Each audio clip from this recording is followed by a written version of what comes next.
The United States has suspended $1.66 billion United States dollars in security assistance to Pakistan, following President Donald Trump's directive early this year. The Pentagon has said $1.66 billion United States dollars of security assistance to Pakistan is suspended.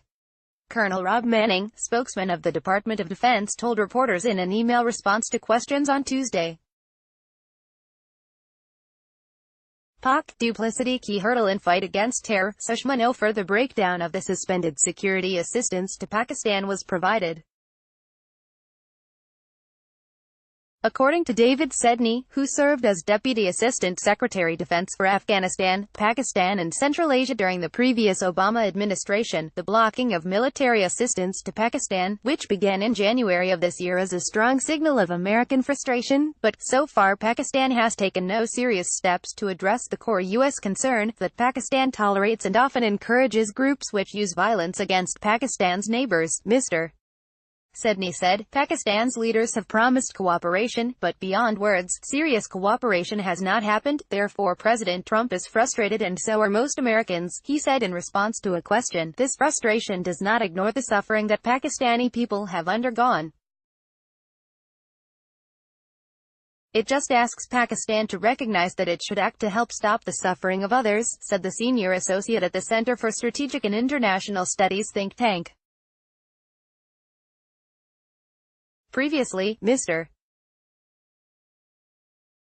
Sedney was at the Department of State and the National Security Council, as well as acting president of American University of Afghanistan. Pak knew about Osama was a part of the Pentagon when Osama bin Laden was killed in a daring raid by U.S. commandos in Abbottabad. Over the last few days, Mr. Trump has said that people in Pakistan knew about the presence of bin Laden on Osama bin Laden. I agree with the views of Carlotta Gall of the New York Times, who reported in her book, The Wrong Enemy, that a very small group of very senior Pakistani military leaders knew about Osama bin Laden's presence in Pakistan. I have not seen any evidence that his presence in Abbottabad was widely known by many in Pakistan, Mr. Sedney told PTI in an interview. While Pakistan has suffered terribly from terrorism by Islamic extremists, Islamabad has also enabled extremist groups that attack its neighbors, he observed.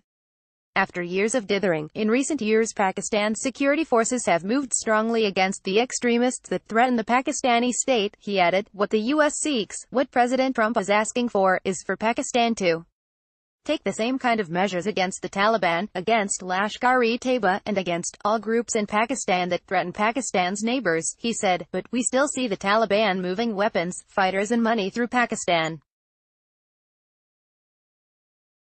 We still see Taliban commanders taking refuge in Pakistan, keeping their families in Pakistan, holding meetings and conducting training in Pakistan, and shipping explosives from Pakistan into Afghanistan. Mr.